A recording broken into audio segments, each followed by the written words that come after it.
오늘은 성도가 지켜야 할 법도에 대해서 함께 말씀을 나누면서 은혜를 받기를 원합니다. 사람이 사는 곳에서는 지켜야 할 법도가 있습니다. 어디에든지 거기에 사회에서는 지켜야 할 법이 있습니다. 우리는 지난 월요일 날 보스턴 마라톤 대회에서 그 압력밥솥을 이용한 그 테러로 인해서 참 사망자는 3명이었지만 무려 거의 200명 가까운 사람들, 그 중에 많은 사람들이 팔, 다리를 절단해야만 하는 그런 끔찍한 테러가 있었습니다. 그 형은 26살인데 타멜라는 사살되어지고 동생 조하르는 체포가 되어졌습니다. 이 테러에 대한 범죄는요, 거의 평생 감옥에 있어야 되고, 그게 좀 나은 거고, 아니면 사형, 이 둘 중에 하나가 될 가능성이 많습니다. 이런 일들이 왜 일어납니까? 법을 지키지 아니하고 자기가 하고 싶은 대로, 자기의 생각대로 행하는, 여기에 이런 문제가 생기지 않습니까? 자기의 생각에 이게 옳다고 생각하는, 여기에 문제가 있습니다. 오늘 성경에 보면은 이스라엘 백성들을 향하여서 너희들이 지금까지는 너희들의 소견에 옳다고 생각되는 대로 살았지만은 그렇게 하지 말아야 된다. 지금까지는 너희들이 이집트에 있으면서 이집트의 종살이를 하면서 그 압박 속에서 어떻게 하면은 살아남을까? 어떻게 하면 여기에서 조금 편하게 살 수 있을까? 아니면 여기에서 어떻게 우리 가정을 지킬 수 있을 것인가? 여기에 집중해서 자기 생각대로, 자기의 생각에 옳다고 생각되는 방법들로 살아오면서, 그래서 애굽 사람들이, 힘 있는 사람들이 섬기는 그 신들도 섬기고 여러 가지 수단과 방법을 가리지 않냐고 살았지만은 이제 너희들이 들어갈 가나안 땅에서는 그렇게 하지 말고 어떻게 살아야 할, 하나님의 백성으로서 지켜야 할 법도가 이것이다 라고 가르쳐주는 말씀이 이 신명기 12장의 말씀입니다. 이 12장을 우리가 통해서 첫 번째 성도가 지켜야 할 법도는 택하신 곳으로 찾아가야 한다고 12장 5절에서 말씀하고 있습니다. 우리 5절을 다시 한번 다 함께 보겠습니다. 오직 너희의 하나님 여호와께서 자기의 이름을 두시려고 너희 모든 지파 중에서 택하신 곳인 그 계실 곳으로 찾아 나아가서. 즉 이것은 성도가 지켜야 할 법도의 첫 번째는 교회에 출석하는 신앙이 되어야 된다는 것입니다. 하나님께서 명령하는 법도가 무슨 어떤 대단한 어떤 다른 것이 아니라 하나님과 우리 하나님의 백성과의 관계를 지켜야 하는 것이 중요한데, 제일 첫 번째는 교회에 출석하는 신앙에 대해서 말씀하고 있습니다. 그런데 왜 교회에 나가야 되는가? 여기에 대해서 5절에 다시 한번 보시기를 바랍니다. 오직 너희의 하나님 여호와께서 자기의 이름을 두시려고, 하나님의 이름을 두시는 곳이라고 말합니다. 여기 이름은 뭘 말합니까? 하나님의 임재하심, 하나님이 그곳에 임하시는 것을 말하는 것입니다. 즉 하나님의 영광을 두신 곳입니다. 그래서 구약시대에 성막이 있는 그곳에는 영광의 구름이 그 성막을 덮고 있었습니다. 그래서 하나님의 영광의 광채가 그곳에 비치니까 그곳에 섬기는 모세가 어떻게 해요? 그 영광의 광채에 힘입어서 밖으로 나올 때 어떻게 했다고요? 모세 얼굴에 빛이 났어요. 그래서 사람들이 너무 두려워서 모세조차도 제대로 못 보려고 하니까 수건을 쓸 정도로 영광이 임하셨습니다. 하나님은 어디나 계시는 분이잖아요. 하나님은 어느 특정한 곳에만 계시는 분이 아닙니다. 하나님은 어디에든지 계십니다. 그러나 하나님이 특별히 하나님의 이름을 두시고 그곳에 하나님의 임재하시고 하나님의 영광을 두신 곳이 있다는 것입니다. 그 뒤에 말씀을 다시 한번 보십시오. 모든 지파 중에서 어떻게 해요? 택하신 곳인 그 계실 곳으로 찾아 나가서 하나님이 특별히 택한 곳이랍니다. 여러분, 장소가 중요합니다. 하나님의 이름을 두신 것이에요. 여러분, 교회의 최소의 단위가 뭡니까? 두세 사람이 주의 이름으로 모이는 곳. 그곳이 교회입니다. 이것은 교회당이고요. 교회당. 그러면 집에서 예배할 수 있습니까? 없습니까? 예배할 수 있어요. 예배는 드릴 수 있어요. 집에서 두세 사람이 모여서 함께 찬송을 불러도 예배를 드릴 수 있습니다. 그것도 예배입니다. 그러나 어떻게 해요? 그곳보다도 하나님이 특별히 선택한 곳이 있다는 것입니다. 그래서 집에서도 예배를 드릴 수 있지만은 그러나 하나님의 영광이만 하나님의 이름을 두시고 하나님이 택하시고 하나님이 계시는 곳, 하나님이 선택하신 곳이 있다는 것입니다. 그래서 교회에 나오는 것이 중요합니다. 구약시대에 보면은 하나님께서 제일 처음 이스라엘 백성들이 가나안 땅에 들어가서 하나님이 그 택하신 곳이 어디냐면 길갈이었습니다. 길갈이 그들의 영적인 근원지였습니다. 그곳에 모여서 예배하고 그곳에 모여서 제사하고 하는 그곳이었습니다. 그러나 나중에는 어디로 바뀝니까? 또 실로로 바뀝니다. 실로에. 나중에 실로에서 또 어디로 바뀝니까? 예루살렘으로 바뀌게 됩니다. 하나님이 택하신 곳에 하나님이 특별히 하나님의 이름을 두시고 하나님이 지정하신 그곳에 하나님이 특별히 임하시고 그곳에서 은혜를 부어주신다는 것입니다. 여러분, 이것을 그저 구약시대로만 생각하지 마십시오. 여러분이 지금 앉아있는 이곳이 1950년도에 윌리엄 골든이라고 하는 분이 이 주위에 땅을 많이 가지고 있었던 분입니다. 그런데 이 땅 1에이카를 딱 떼어가지고 교회에다가 기증을 했습니다. 여기에는 교회로만 사용하도록. 만약에 이 땅을 교회로 사용하지 않을 때는 그 후손들에게 이 땅이 돌아가도록 그렇게 유언을 붙여놓았습니다. 그런데 미국 교회에서는 보니까 여기 1에이카니까 교회를 짓기 그렇지 않아요. 그래서 결국 우리 한인교회로 싸게 들어온 거예요. 우리 한인교회를 살 수 있었던 거예요. 저희들은 이제 그것을 모르고 내가 아무리 생각해 봐도 앞으로를 생각해 봐도 이 교회당 파킹랏은 3사람당 파킹장이 한 대가 있어야 됩니다. 그렇기 때문에 사실은 지금 1, 2층도 못 짓는 거예요. 여기 1, 2층에 동시에 찰 수 있기 때문에 그래서 1층만 해가지고 여기에 최대한 지을 수 있는 것이 여기 지금 현재 있는 이것은 사실은 좀 억지를 부려서 좀 크게 지은 거예요. 그 막 카운티에 가가지고 그렇게 한 거예요. 지금 이 교회 크기가 이 땅에서는 최고 맥시멈으로 지을 수 있는 교회예요. 그래서 제가 아무리 계산해 보아도 이곳에 앞으로 흔히 우리 표현으로 말하면 넓은 수가 없다. 그래서 이 땅을 팔고 다른 데 지어야 되겠다고 생각을 하고 하다가 그게 발견된 거예요. 그래서 어떻게 했냐면은 그 후손들을 다 찾아가지고 이 땅에 그런 위를 좀 제거해 달라. 그러니까 어떤 분은 돈을 달라 그러더라고요. 그래서 그 돈도 주고 이렇게 해서 이 땅을 이제는 아무에게나 팔 수 있도록 땅을 클리어 해 놓았습니다. 그럼에도 불구하고요, 하나님은 이곳에 교회를 짓도록 만드시더라고요. 다른 데 다 계약하고 해도 안 돼. 결국은 이곳에 교회를 짓도록 하나님이 만드시더라고요. 그때에 제가 하나님 앞에 기도하고 바친 이 땅을 하나님이 받으시고 하나님은 이곳에 교회를 짓기를 원하시는구나. 나중에야 깨닫게 됩니다. 여러분, 그냥 집에서도 예배를 드릴 수 있어요. 오고 가는 시간보다 어쩌면 더 계산을 해보면 은혜로운 시간 보낼 수도 있을 것 같아요. 그러나 하나님이 택하신 곳이 있다는 것입니다.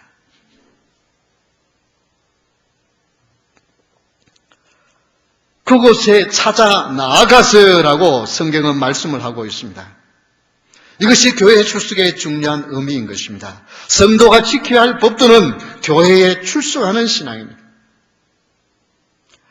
출애굽기 20장 24절에 보면 내게 토단을 쌓고 그 위에 내 양과 소로 내 번제와 화목제를 드리라. 내가 내 이름을 기념하게 하는 모든 곳에서 내게 임하여 복을 주리라. 하나님이 특별히 지정한 그곳에서 제사를 드리고 그 이름을 기념하는 그곳에서 하나님이 뭘 한다고요? 임하여 복을 주신다는 거예요. 어디에서든지 두세 사람 모이면 예배를 드릴 수 있습니다. 그러나 하나님이 지정하신 곳이 있다는 거예요. 마태복음 18장 6절에 두세 사람이 내 이름으로 모인 곳에는 나도 그들 중에 있습니다. 그러나 하나님은 특별히 관심을 두는 곳이 있습니다. 그래서 여러분, 이 자리가 은혜로운 자리입니다. 이곳을 특별히 기도가 하나님께 드린 자리예요. 그래서 여러분, 그 기도가 이루어져서 이렇게 우리 이제 이민자들이 교회를 세웠습니다. 그러나 하나님 이 자리에서 정말 하나님께 영광 돌리는 그런 은혜로운 자리가 되게 하여 주시고, 정말 그 미스터 골든이 하나님께 드린 그 기대에 어긋나지 않냐는 아름다운 예배를 드릴 수 있도록 함께 해달라고 기도하는 것이 중요합니다.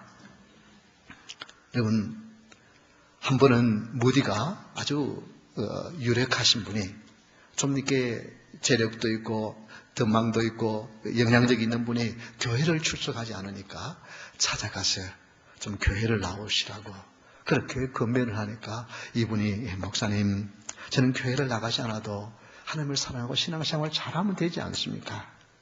이제 그렇게 되묻습니다. 그럴 때에 이 무디 목사님이 벽난로에 이글 타고 있었습니다. 그 시카고 지역이나 그쪽 가면은, 여기 콜로라도에는 나무가 많으니까 뭐 나무로 이렇게 벽난로를 떼지만은, 그 당시 이렇게 석탄을 가지고 이렇게 뭉쳐놓은 석탄을 가지고 이렇게 떼는데, 거기에서 활활 이글 타고 있는 그 석탄 덩어리 하나를 끄집어내가지고 밖에다가 내놓습니다. 그러니까 얼마 지나지 않았어요. 그 이글 타던 그것이 그만 식어져 가요. 시커멓게 되었어요. 그것을 보라고. 신앙생활이라는 것은 이런 것이라. 교회에 가서 서로 부딪히고, 때로는 서로 눈치 봐야 하고, 때로는 상처받고, 여러 가지 문제가 있지만, 그러나 함께 모여야만 신앙은 불타오를 수 있다. 여러분, 점점 이 세대는, 이 시대가 아니라 앞으로 20, 30년 지나면 정말 교회에는 노인들만 앉아있을 가능성이 많습니다. 왜냐하면 젊은이들, 여러분요, 교회 간다고 옷 차려입고 가죠. 그거 부담스럽죠. 그냥 집에 앉아서 얼마든지 사이버 교회를 찾았어요.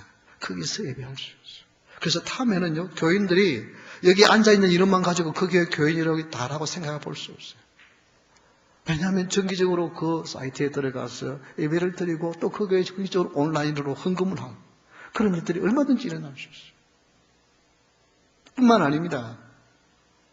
앞으로 일어나는 일들에 대한, 교회가 어떻게 될 것인가에 대한 그런 아티클이 나왔는데, 그 중에 하나 보면은 한 여성이, 젊은 여성이 참 예수를 믿고 싶다 그래서 그 복음을 전하고 정말 예수님을 영접했어요. 그래서 회개하고, 그래서 이제 세례를 베풀려고 세례를 베풀려고 보니까 원래는 이분이 여성이 아니고 남자였어. 성전환자예요.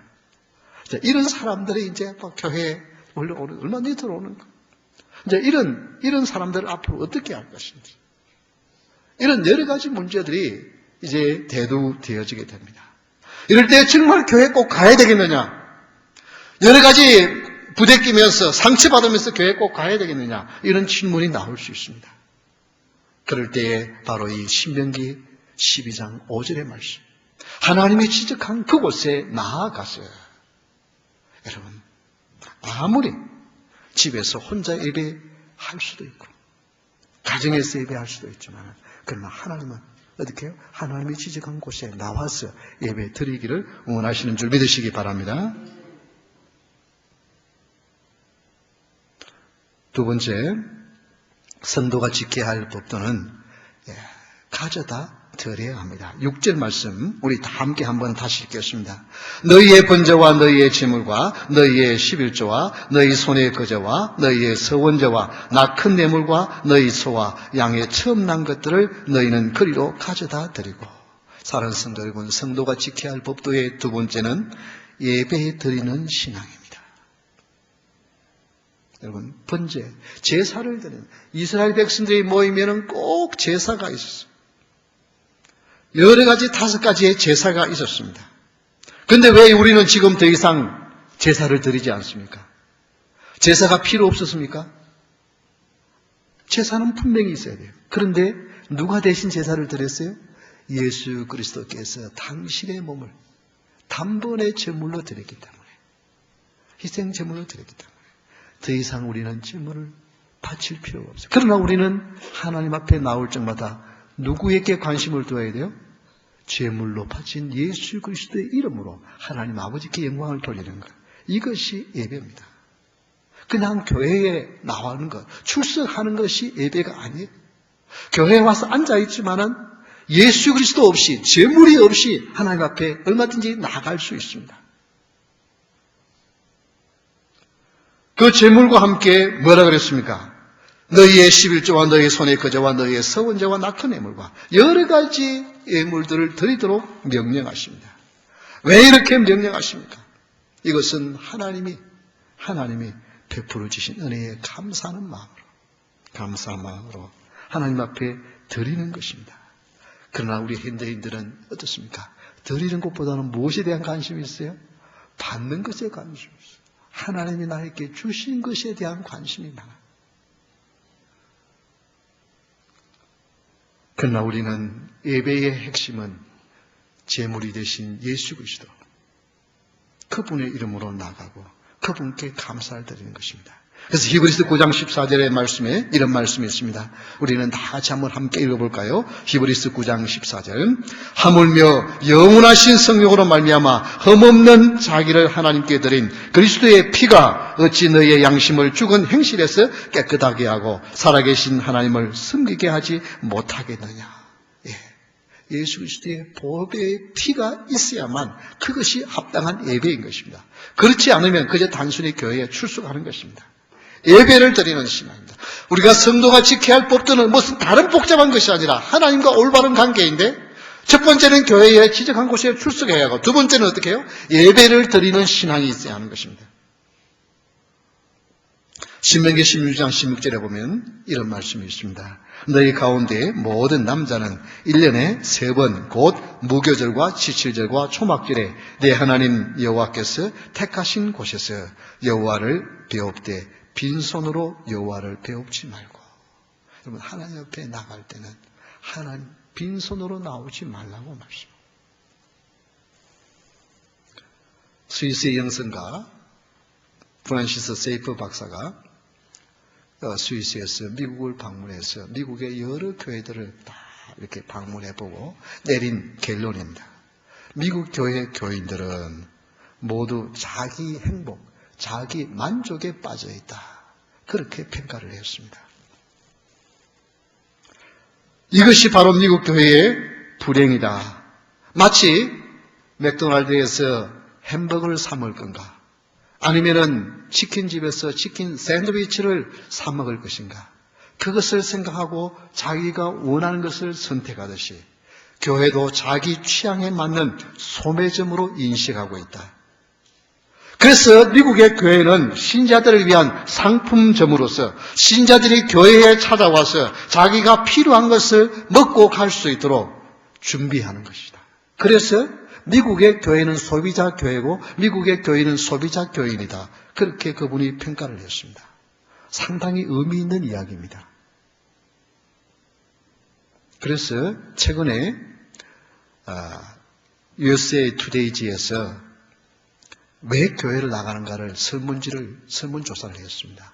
당신이 지금 왜 교회를 나가는가? 실제 이제 교회가 나간다고 하는, 자기가 크리스천이라고 하는 사람도 이제 50% 미치고, 거의 50% 가까이입니다만은 50%인데, 그 중에 교회를 나가는 사람은 한 25%밖에 안 됩니다. 그러니까 미국 전체 사람들이 주일이면 교회 가는 사람이 한 25%, 그러니까 한국이나 거의 비슷하게 됐어요.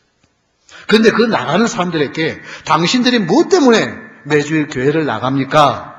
그 질문을 했습니다.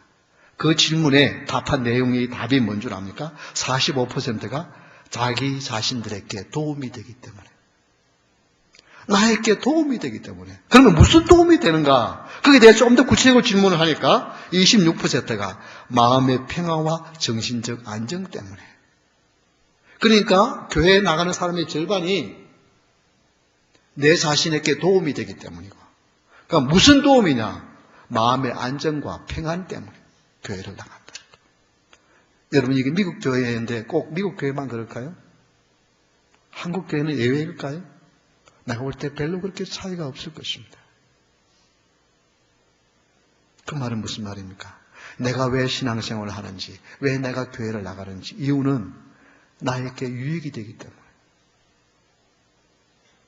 내 필요를 채워주기 때문에. 그러니까 교회를 뭐예요? 쇼핑하는 거예요. 내 필요를 잘 채워줄 수 있는 교회가 어디 있을까? 이 교회일까? 저 교회일까? 그래서 쇼핑하는 거예요. 그래서 내 입에 맞는, 마치 내 입에 맞는 햄버거를 사 먹을까? 샌드위치를 사 먹을까? 어떤 음식을 사 먹는 것처럼 똑같다는 거예요. 물론 우리의 필요를 전혀 무시하는 것은 아닙니다. 하나님 무시하는 것. 그러나 우리가 교회에 나오는 이유가 뭐예요? 우리를 사랑하신 하나님. 창조주 하나님이 우리를 살리시기 위하여 독생자를 내어주신 그 하나님. 그 하나님이 너무 귀하고 너무 그 하나님이 고마워. 그 하나님 앞에 감사와 찬송과 영광으로 예배 드리기 위해서다. 내가 필요한 것 채우기 위해서 교회에 나온 것이 아니라 나를 사랑하시는 그 주님을 경배하기 위해서 교회에 나오는 자가 진정한 성도이고 이것이 성도가 지켜야 할 법도인 줄 믿으시기 바랍니다. 왜 이렇게 아멘이 힘이 없어요? 아니 나 지금 채우러 왔는데. 여러분 내가 좀 필요한 것 좀 얻으러 왔는데 오히려 내놓으라 그러네? 여러분 그러나요? 여러분 필요한 것은요 어쩌면 하나님께서는 너무 간단한 일이에요. 어떤 분은 지금 가장 급한 게 뭐예요? 내 몸에 질병이 낫는 거예요. 어떤 분은 지금 당장 사업 문제가 해결되는 거예요. 시급한 거죠. 이게 좀 해결 안 되면 그동안 수고했던 모든 재산 다 날려버리고 그동안 이민 생활했던 거 다 다시 숲으로 돌아가는 거예요. 다급하죠. 그러나 여러분 나에게는 다급하지만 하나님은 그 문제가 큰 문제입니까? 작은 문제입니까? 너무나 작은 문제예요. 하나님께는 그거 하나님이 한번 관심 가지면 그 문제는 너무나도 쉽게 해결할 수 있는 거예요. 그런데 우리는 거기에 모든 것을 다 쏟아놓고 있는 거예요. 하나님은 더 큰 일에 관심을 가지고 정말 하나님 그분 자신에게 관심을 가지고 사는 진정한 믿음의 사람, 하나님과 아름다운 인격적인 관계의 사람이 되기를 원하시는데 그거는 별 관심 없고 내 필요 채우는 것 여기에 관심이 그거는요 하나님이 한번 관심 가지면 너무나도 쉽게. 그래서 우리 주님이 뭐라 그랬습니까? 남에서부터 안전병이 된 사람. 주님은 뭐라 그랬어요? 내 죄사함을 받았나 그러니까 웅성웅성 하는 거예요. 그러면서 그러니까 주님 뭐라 그랬습니까? 자, 이 자리에 차례 들고 일어나 병을 고치는 것이 쉽냐? 죄를 사해 주는 것이 쉽냐? 여러분 주님께는 어느 게 더 쉽습니까? 죄사함 받는 게 쉬워요? 병 고치는 게 주님께는 훨씬 더 쉬워요. 그렇잖아요? 주님께는 병 그거는 문제가 아니야. 그냥 말하면 일어날 수 있어요. 지금 더 큰 문제는 죄의 문제예요. 그런 거예요. 우리 주님, 그런데 우리는 뭐가 큰 거예요? 죄 사는 거, 그건 뭐 사인지 안 했는지 모르니까 지금 당장 그런 건 내 아픈 병 낫는 게 이게 제일 큰 문제예요. 여러분, 성도가 지켜야 할 법도는 두 번째, 예배자의 신앙입니다. 예배 드리는 신앙입니다. 하나님 자신 있게 관심을 두고 내가 어떻게 올바른 예배자로 살 수 있을까?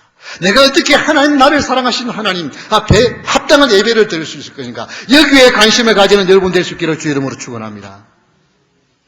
이게 우리가 믿음의 자세. 이것이 성경에 우리에게 가르쳐주는 것입니다. 그래서 드리라고 주님이 말씀합니다. 하나님 무엇이 없어서가 아니라 여러분의 정성을 받으시기를 원하시는 주님이십니다. 세 번째, 성도가 지켜야 할 법도는 가족이 즐거워해야 한다고 말씀하고 있습니다. 7절 말씀을 보겠습니다. 거기 곧 너희의 하나님 여호와 앞에서 먹고 너희의 하나님 여호와께서 너희의 손으로 수고한 일에 복 주심으로 말미암아 너희와 너희 가족이 즐거워할지니라. 이것은 감사하는 신앙을 바랍니다. 감사하는 신앙. 여러분, 고난, 고통, 괴로움 땅 위에서는 끊어지지 않습니다. 성도라고 해서 아무런 문제가 없이 살아가는 것이 아닙니다. 그런데요, 하나님 앞에 나와서 먹고 거기 곧 너희 하나님 여호와 앞에서 먹고 그래서 여러분 참 한국 교회 참 좋은 게 전통이 뭐예요? 뭐 이게 준비하고 나중에 먹고 나서 설거지하고 이게 힘이 들지만은 그러나 함께 음식을 먹으면서 성도의 교제가 이루어지고 여기서 일체감을 이루어지게 되고 거기서 서로 아름다운 교제가 이루어지는 거 참 좋은 풍습이에요. 그래서 좀 힘이 들더라도 그거 너무 그렇게 힘들어하지 마십시오. 이게 기쁨을 하는 거예요. 주님, 그래서 구약 시대에도 어떻게 해요? 그곳은 좀 어쩌면 두려운 곳이에요. 하나님의 영광이 임재하는 곳이에요. 그럼에도 불구하고 거기에서 먹고 즐거워하는 거죠. 그러나 어떻게 해요? 세상 어떤 음식 중에서 맛있는 음식을 먹는 것보다 교회에서 어떻게 해요? 먹는데 그 앞에 뭐라고 했습니까? 하나님 여호와 앞에서요. 그래서 다들 그래요. 교회에서 밥을 먹으면 이게 가서 또 배가 고프대. 그만큼 소화가 잘 되는 거야. 교회에서 먹는. 여러분, 이게 뭐예요? 하나님 앞에서. 우리는 그저 단순히 먹는 일에 관심이 아니라 하나님 앞에서의 관심입니다. 그런데 그 다음 말씀 한번 보십시오. 너희 하나님 여호와께서 너희의 손으로 수고한 일에 복 주심으로 말미암아 너희와 너희 가족이 즐거워할지니라. 하나님이 복 주신 것에 대하여 감사합니다. 여러분, 여러분이 수고해서 어떤 열매를 거두었지 않습니까? 그 열매는 여러분의 것이 아니라 하나님이 주신 것인 줄 믿고 감사할 수 있기를 바랍니다. 여러분이 아무리 수고해서 얻은 열매라도 그 열매는 하나님이 주신 거예요. 농부가 이런 봄부터 열심히 농사를 지어서 가을에 열매를 거두지만은 그것이 자기의 그렇게 자기는 수고를 했지만은요 하나님이 햇빛 안 주시고 비 안 주시면 어떻게 농사 지을 수 있습니까? 아무리 열심히 뛰어도요 햇빛이 없으면 농사에 열매가 맺힐 수가 없습니다. 하나님이 주신. 여러분이 아무리 열심히 이민생활하면서 열심히 뛰어서 여러분이 그 열매를 가져도 그 열매는 하나님이 주신 것인 줄 믿으시기 바랍니다. 그 열매 때문에 감사할 수 있기를 바랍니다. 하나님은 그것이 열매가 크든 작든 그것을 놓고 감사하기를 원하십니다. 그래서요 성도의 신앙에서 성도가 지켜야 할 법도에서 가장 중요한 것은 감사하는 신앙입니다. 이 감사는 하나님과 깊은 연관을 가지는 중요한 신앙입니다. 그래서 아무리 작은 것이라도 어떤 일이라도 여러분 즐거워해야 합니다. 그런데 즐거워하는데 어떻게 즐거워한다고요? 너희와 너희 어떻게 해요? 가족이 즐거워할지니라. 주를 위해서 헌신하고 봉사하는 사람들 이것 놓쳐버릴 수가 있어요. 교회에 그냥 열심히 헌신하고 봉사하다 보니까 가족들은 그만 신경을 안 써요. 여러분, 이민 와서 우리 1세들은 뭐에 대한 관심입니까? 나처럼 고생 안 하게 해야지, 자식들은. 그게 부모의 소원. 그래서 좀 돈 펑펑 쓰는 그것을 보면은 부러웠어. 그렇기 때문에 나는 이제 자식들한테 좀 펑펑 줄이라. 이런 생각 가지고 한 잔방 가지고는 마음에 성이 안 차. 그래서 투자까지 뛰어. 그래서 낮에도 밤에도 일하고. 그래가지고 아이들이 뭐 달라 그러면 펑펑 주면 아이들이 무척 고마워할 줄 알았어. 정말 우리 아빠, 우리 엄마 최고인 줄 알았어. 그런데 아이들은 어떻게 생각해요? 나는 돈보다도 엄마, 아빠하고 같이 있는 게 더 좋다.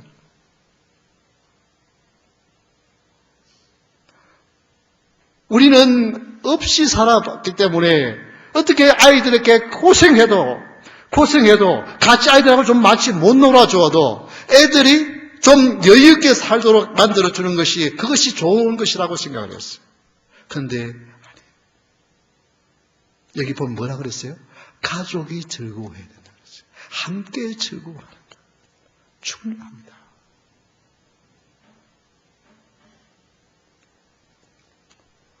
주를 위해서 헌신하는 특별히 목회자들이에요. 저는 보면은 우리 선배들은 기도하면서 하나님 나는 가족에 매이지 않게 해주시옵시고 그것이 선배들의 기도였어요. 그럼 나는 그때 그러려고 그러면 결혼을 안 하든지 결혼해도 자식은 안 낳든지 그래야지 나는 그렇게 나는 했어요. 그런데도 돌아보니까 나도 자녀들이 그렇게 가까이 하지 못한 시간 교회 약속을 했다가도 교회 일이 터지면 미안하다 그러고 취소하고 교회를 나가니까 아이들이 그 다음에 약속을 믿지를 않는 거예요. 아빠 또 교회 일 생기면 취소하고 교회를 할 텐데 그게 아버지의 크레딧이 다 사라집니다.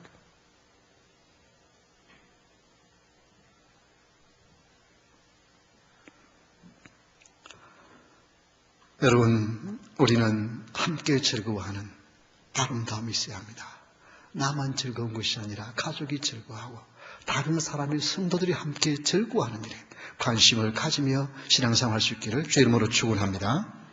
특별히 그럼 아이고 뭐가 그렇게 감사할 일이었습니까? 그런데 이번 베드로전서 4장 13절 말씀에 보면 이런 말씀이 나옵니다. 우리 다 함께 읽어볼까요? 베드로전서 4장 13절.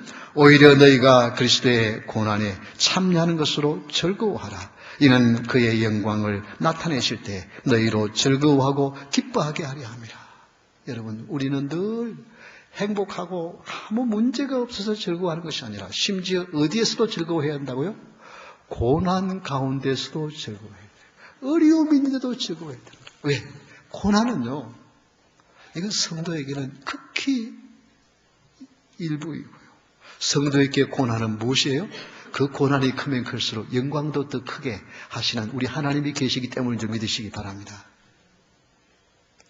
우리는 자꾸 고난이 있으면 이 고난의 문제에만 우리가 관심이 집중되어져 있어요.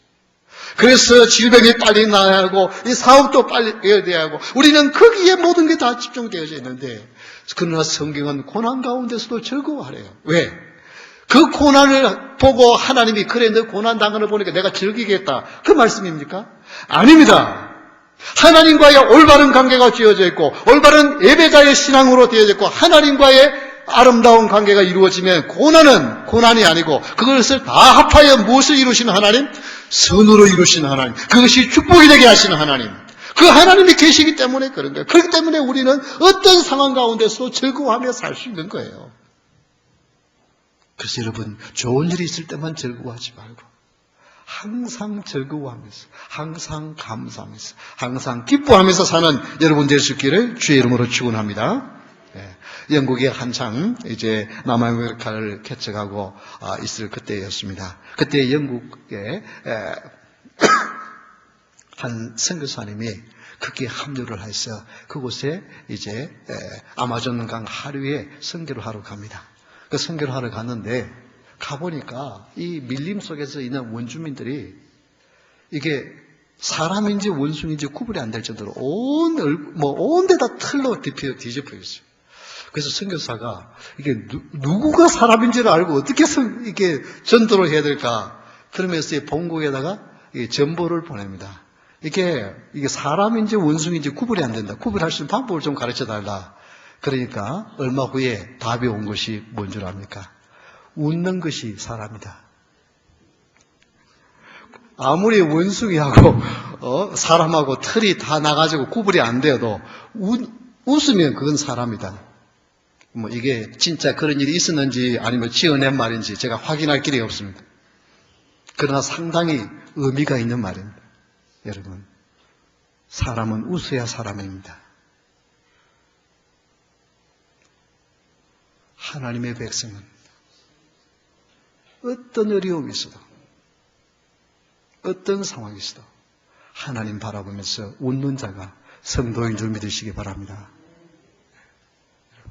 웃을 수 있는 여유가 있어야 돼요. 아프고 힘들고 고통스럽다. 주님이 계시니까. 그 모든 고난을 다 이기시고 나의 고난을 다 하신 주님이 계시니까. 여러분, 감사하면서 사는 여러분 될 수 있게 주 이름으로 축원합니다. 잘되고 어려움이 없는 사람만 감사하면서 사는 것이 아니라 우리 모두는 감사할 분명한 조건이기 때문에 여러분 감사하며 웃으면서 사는 여러분 될 수 있기를 주 이름으로 축원합니다. 우리 다 같이 일어서서 하나님을 찬양하겠습니다.